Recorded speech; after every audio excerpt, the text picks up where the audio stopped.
आइए सबसे पहले उस महाशक्ति को प्रणाम करें जिनकी सत्ता से यह दृश्य और अदृश्य जगत सत्तावान और प्रकाशमान है। 12 जनवरी 1963 यह दिन आधुनिक भारत और आधुनिक विश्व दोनों के इतिहास का क्रांति दिवस के रूप में परिगणित है, जाना जाता है। जिन्होंने कलकत्ता में जन्म लेने वाले नरेंद्र नाथ दत्त, जो बाद में स्वामी विवेकानंद के नाम से सर्वज्ञात हुए, विश्व प्रसिद्ध हुए, उनके विषय में जो जानते हैं वो 12 जनवरी का महात्म्य भी समझते हैं। नरेंद्र नाथ दत्त एक ऐसे युवा का नाम था जो प्रदीप्त महत्वाकांक्षा की एक प्रज्वलित दहनशील अग्नि पुंज के समान थे। आप कल्पना करिए कि एक ऐसा प्रतप्त अग्निपिंड जिसमें ब्रह्म ज्ञान प्राप्त करने की, ईश्वर को जानने की, इस संपूर्ण दृश्य विश्व और अदृश्य ब्रह्मांड के भी रहस्यों को जानने की महत्वाकांक्षा और उसकी एक ज्ञानाग्नि के प्रति पिपासा प्रकट होकर प्रज्वलित अग्नि की तरह दहक रही हो।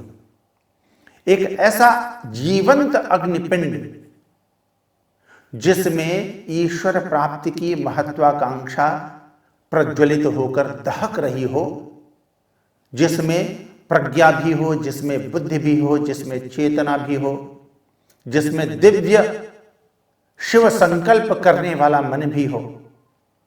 यह नरेंद्र नाथ का एक संक्षिप्त परिचय था।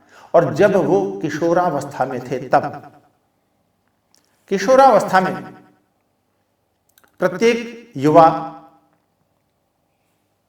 जो कैशोर्य को अतिक्रमित करके यौवन में पदार्पण कर रहा होता है, उसके बहुत ही बेहतरीन और महत्वाकांक्षी स्वप्न होते हैं। उच्च पद प्राप्त कर लेना, ऐश्वर्य प्राप्त कर लेना, प्रसिद्धि प्राप्त कर लेना, कीर्ति प्राप्त कर लेना, यश प्राप्त कर लेना, यही तो महत्वाकांक्षा होती है किशोरों की।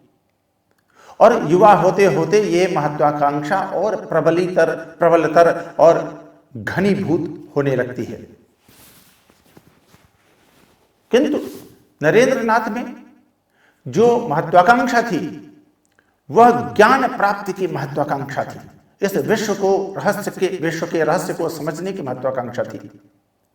और जिन्हें ईश्वर कहकर विभिन्न धर्मों के अधिष्ठाता गण, विभिन्न धर्मों के महात्मा गण जिन्हें ईश्वर कहकर, जिस सत्ता को ईश्वर कहकर संबोधित करते रहते थे, उस ईश्वर को जानने की, उसके ज्ञान प्राप्त करने की महत्वाकांक्षा प्रदीप्त थी नरेंद्र नाथ की चेतना में। और इसी कैशोर्य महत्वाकांक्षा के साथ वे प्रत्येक धर्म, उस समय ब्राह्म समाज अत्यंत महत्वपूर्ण साधना पद्धति के रूप में कलकत्ता में जाना जाता था और पूरे देश में प्रसिद्ध था। महर्षि देवेंद्र नाथ ठाकुर, जो महाकवि रविंद्रनाथ ठाकुर के पिता थे, उन्हें महर्षि कहा जाता था। वे ब्राह्म समाज के अधिष्ठाता थे।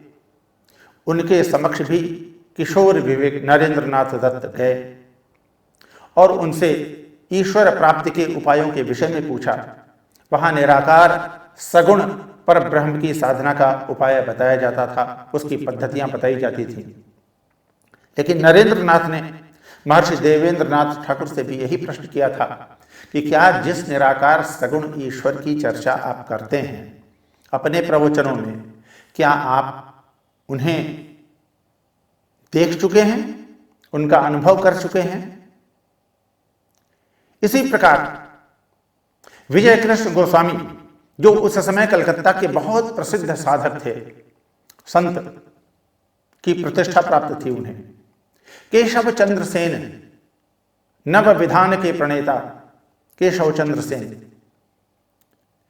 उनसे भी जिन महात्माओं से किशोर नरेंद्र नाथ मिलते थे, उनसे यही प्रश्न करते थे कि जिस ईश्वर के विषय में आप व्याख्यान दे रहे हैं, क्या उस ईश्वर को आपने देखा है? प्रत्येक स्थान पर उन्हें उत्तर मिलता था, नहीं, देखा नहीं है, लेकिन उनके प्रामाण्य के विषय में हम यह विश्वस्त रूप से कह सकते हैं कि ईश्वर का अस्तित्व है और उनका प्रामाण्य शास्त्रों में, वेदों में, पुराणों में मिलता है। यह क्रम चलता रहा। नरेंद्र नाथ दत्त उस समय एफए, इंटरमीडिएट को उस समय एफए कहा जाता था, कलकत्ता के विश्वविद्यालय कॉलेजेस में एफए कर रहे थे, इंटरमीडिएट कर रहे थे। उसी क्रम में अंग्रेजी साहित्य के एक प्रोफेसर थे उनके, विलियम हेस्टी महोदय। वे विलियम वर्ड्सवर्थ की कविताओं की व्याख्या करते समय विलियम वर्ड्सवर्थ के बारे में बता रहे थे छात्रों को। नरेंद्र नाथ दत्त, किशोर नरेंद्र नाथ भी उनकी यह व्याख्या बड़े ध्यान से एकाग्रचित्त होकर सुन रहे थे। उस व्याख्या के क्रम में उन्होंने बताया कि प्रकृति से इतना गहन प्रेम था, आसक्ति थी विलियम वर्ड्सवर्थ को, कि जब कभी वे किसी पर्वतीय प्रदेश में झरनों के बीच, कुसुमों के बीच, फूलों के उद्यानों के बीच बैठते थे, नदी तट पर बैठते थे, तो उन्हें उस प्राकृतिक सौंदर्य से सम्मोह उत्पन्न होता था। उस सम्मुग्धता की अवस्था में विलियम वर्ड्सवर्थ को ट्रांसेस आते थे, भाव समाधि हो जाया करती थी। सारे छात्र सुन रहे थे। ट्रांस शब्द का अर्थ सभी लोग जानते भी थे, लेकिन उसका मूल रहस्य क्या है, वह वास्तविक रूप में कौन सा अनुभव है जिसे ट्रांस कहा जाता है, इसके विषय में जिज्ञासा केवल नरेंद्र नाथ में उत्पन्न हुई। नरेंद्र नाथ ने जब उनसे, हेस्टी महोदय से यह प्रश्न किया कि ये क्या होता है ट्रांसिस, कैसा अनुभव होता है, ये मुझे बताइए। केवल शाब्दिक अनुवाद या शाब्दिक व्याख्या से मैं तृप्त होने वाला नहीं हूं। तो विलियम हेस्टी ने उन्हें बताया कि अगर तुम इसे प्रत्यक्ष देखना चाहते हो कि ट्रांसिस क्या होती है, भाव समाधि क्या होती है, तुम दक्षिणेश्वर जाकर रामकृष्ण परमहंस को देखो। उन्हें बहुधा भाव समाधि हुआ करती है। यहां से रामकृष्ण परमहंस का परिचय, प्रथम परिचय उन्हें प्राप्त होता है। इस घटना के कुछ दिनों बाद भगवान रामकृष्ण परमहंस नरेंद्र नाथ दत्त के घर के पास ही एक परिचित के घर में उनका पदार्पण होता है, और उस दिन भजन गाने के लिए उस समय जो निर्धारित युवक था वो वहां नहीं पहुंचा हुआ होता है। तो ये निर्देश होता है भगवान रामकृष्ण परमहंस का कि कोई भजन गायक आप बुलाएं, जिससे कि हम लोग कार्यक्रम कर सकें, ईश्वर की चर्चा कर सकें। इसी क्रम में उस मोहल्ले में ही नरेंद्र नाथ दत्त रहते थे, और संगीत के भी, गायन कला के विशेष मर्मज्ञ थे नरेंद्र नाथ दत्त। उन्हें बुलाया गया भजन गाने के लिए। नरेंद्र नाथ दत्त को बुलाया गया भगवान रामकृष्ण परमहंस के समक्ष, और उस दिन उन्होंने हिंदी में और एक बांग्ला भजन भी था, मन चलो निज निकेतने। ब्राह्म समाज में उन्होंने वो भजन सीखा था और उस भजन को गाया उन्होंने। हाँ, तन्मयता के साथ गाया, सुस्वरता के साथ गाया, माधुर्य के साथ गाया। इतना प्रभावकारी गायन था उनका कि भगवान रामकृष्ण परमहंस वहीं समाधिस्थ हो गए। और वो बहुधा ईश्वर चर्चा के समय भगवान रामकृष्ण परमहंस को भाव समाधि हुआ करती थी। जब समाधिस्थ अवस्था से वो फिर सामान्य अवस्था में आए, तो उन्होंने नरेंद्र नाथ से कहा कि तू बहुत अच्छा गाता है, कभी दक्षिणेश्वर आना। इतना कहकर वो कार्यक्रम समाप्त हो जाता है। नरेंद्र नाथ वहां से भजन गा के अपने घर जाते हैं पुनः। किंतु रामकृष्ण परमहंस से मिलने, उनसे वार्ता करने की उनकी इच्छा जो हेस्टी महोदय ने उत्पन्न की थी अपने व्याख्यान के समय, वो बनी रहती है। एक दिन अवसर निकालकर अपने कुछ साथियों के साथ नरेंद्रनाथ जाते हैं दक्षिणेश्वर। दक्षिणेश्वर जाने के बाद भगवान रामकृष्ण परमहंस से उनकी वार्ता होती है, ईश्वर के विषय में चर्चा होती है। उन्हें ले जाकर भगवान रामकृष्ण परमहंस कुछ प्रसाद इत्यादि खिलाते हैं और कहते हैं कि तू यहाँ अक्सर आया कर, तुझे देखकर मुझे ये ऐसा लगता है कि जिन लोगों की तलाश मुझे थी, जिन लोगों की आवश्यकता मुझे है धर्म प्रचार के लिए विश्व में, उनमें से एक तू है। नरेंद्रनाथ को लगता है कि ये कैसी बातें कर रहे हैं, मेरा पहला परिचय है, मैं यहाँ आया हूँ और इस तरह की बातें कर रहे हैं। खैर वहाँ से वो निकलते हैं, फिर दूसरी बार भी जाते हैं, दूसरी बार भी सामान्य वार्तालाप ही होता है, ईश्वर संबंधी चर्चा। उनकी जीवनी में है कि जब तृतीय बार नरेंद्रनाथ दत्त जाते हैं वहाँ भगवान रामकृष्ण परमहंस के समक्ष, तो उनसे भी वो यही प्रश्न करते हैं कि आपने जिस ईश्वर की अभी चर्चा की है, बातें की हैं, क्या आपने उस ईश्वर को देखा है? आप जिन महाकाली जी की चर्चा करते हैं, क्या आपने काली जी का दर्शन किया है? तो रामकृष्ण परमहंस से नरेंद्रनाथ दत्त को यह उत्तर प्राप्त होता है, पहली बार जीवन में, जो उनके मन में, उनकी चेतना में एक क्रांति घटित कर देता है। वो उत्तर था, रामकृष्ण परमहंस ने नरेंद्रनाथ को उत्तर दिया, हाँ, जिस तरह से मैं तुझे देखता हूं उससे भी अधिक स्पष्ट रूप में मैं ईश्वर को देखता हूं। यह उत्तर सुनकर नरेंद्रनाथ दत्त को उस दिन लगा कि अब मैं जिस प्रश्न को लेकर, जिस प्रश्न के उत्तर की जिज्ञासा के साथ और उस जिज्ञासा को शांत करने की महत्वाकांक्षा के साथ मेरा जन्म हुआ है, अब वो पूर्ण होने वाला है। इतने में रामकृष्ण परमहंस उनको ले जाते हैं कमरे से बाहर बरामदे में और वहां उनका स्पर्श करते हैं। उस स्पर्श के बाद नरेंद्रनाथ दत्त को समाधि सा अनुभव होना प्रारंभ होता है। संपूर्ण दृश्य विश्व विलीन होने लगा।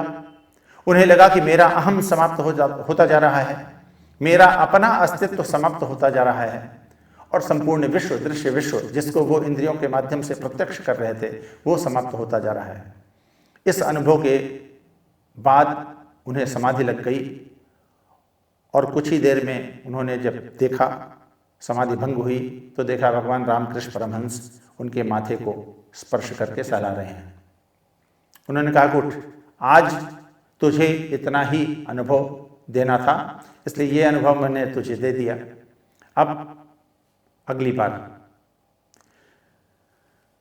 रामकृष्ण परमहंस द्वारा शक्तिपात किए जाने के बाद, यह अनुभव प्राप्त करने के बाद नरेंद्रनाथ को लगा कि अब तक जिन दार्शनिकों ने इस दृश्य विश्व की, उसके मिथ्यात्व की व्याख्या की थी और ये कहा था कि ये जो कुछ भी इंद्रियों के माध्यम से दिखाई दे रहा है वो एक माया है, वो अज्ञान के कारण प्रतीत मात्र हो रहा है, वास्तविक सत्ता उसकी नहीं है।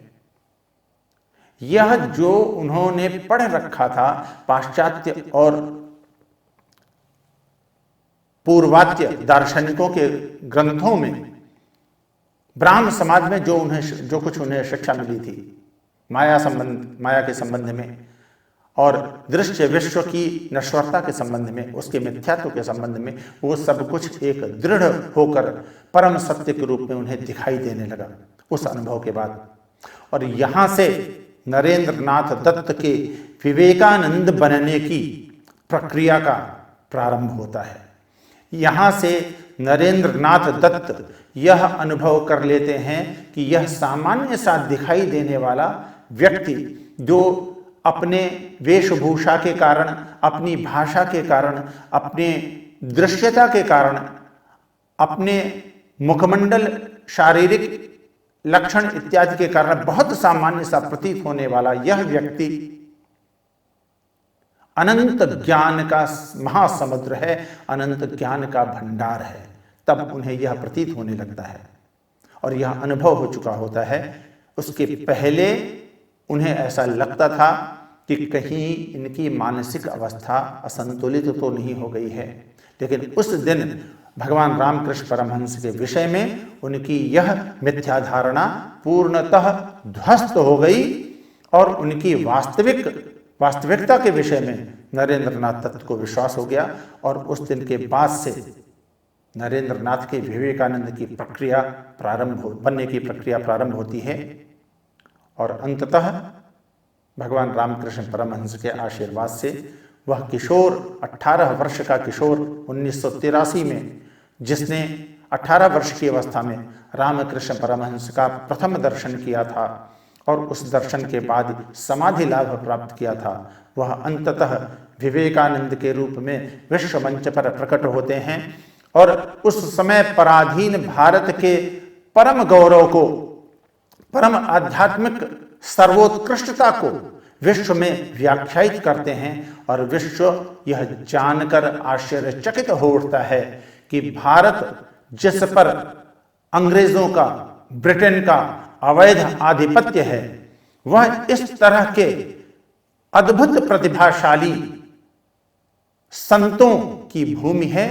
और पूरे विश्व को उस दिन से यह विश्वास होता है, लोगों को आश्चर्य, बहुत सारे विश्व के इतिहासकारों ने, पश्चिमी इतिहासकारों ने यह लिखा है कि जिस धरती पर विवेकानंद जैसा प्रतिभाशाली सन्यासी रहता हो, उसे अंग्रेजों ने अपने अधीन कैसे कर लिया, यही आश्चर्य का विषय बन जाता है। और ये आश्चर्य का विषय अंततः समाप्त होता है और विवेकानंद जी के व्यक्तित्व से प्रभावित, उनके विचारों से प्रभावित, उनके अग्नि प्रदीप्त प्रोत्तेजक बौद्धिक विलक्षणता से प्रभावित होकर अनेक क्रांतिकारियों ने क्रांति की ज्वाला प्रज्वलित की और अंततः 1947 में आकर उन्हीं जो महासमुद्र में उठने वाली लहरें थी, उन लहरों के प्रभाव में ही, उन लहरों की शक्ति से ही हमारा राष्ट्र स्वतंत्र होता है। विवेकानंद ने अपने इस अग्नि प्रदीप्त विचारों की श्रृंखला के माध्यम से क्रांति प्रज्वलित की और जितने भी क्रांतिकारी आंदोलन बंगाल में या पूरे देश में उस समय प्रारंभ हुए, वो सभी स्वामी विवेकानंद के अग्नि प्रदीप्त विचारों से प्रभावित थे, उनकी ऊर्जा से ऊर्जस्वित थे। मैं आपको स्वामी विवेकानंद जी पर लिखित एक कविता सुनाता हूं जो मैंने लिखी थी। मैं हूं नरेंद्र भारत का चिर जागृत विवेक, मैं हूं नरेंद्र भारत का चिर जागृत विवेक, मैं कण कण में प्रतिभास रहा हूं किंतु एक, मैं कण कण में प्रतिभास रहा हूं किंतु एक, मैं कालपाश से परे अमृत, मैं कालपाश से परे अमृत अक्षर अकाल, मैं कालपाश से परे अमृत अक्षर अकाल, आकाश नाभि है स्वर्ग वक्ष मेरा विशाल, आकाश नाभि है स्वर्ग वक्ष मेरा विशाल, मैं रामकृष्ण का पुत्र राम मेरा विराम, मैं रामकृष्ण का पुत्र राम मेरा विराम, मैं नाम रूप सा दिख रहा, मैं नाम रूप सा दिख रहा पर हूं अनाम, मैं हूं नरेंद्र भारत का चिर जागृत विवेक।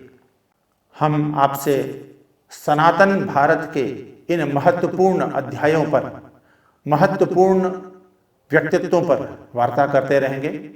आइए एक बार पुनः उस महाशक्ति को प्रणाम करें जिसकी सत्ता से ही यह दृश्य विश्व और यह अदृश्य विश्व भी सत्तावान है, सचेतन है। हरे शरणम।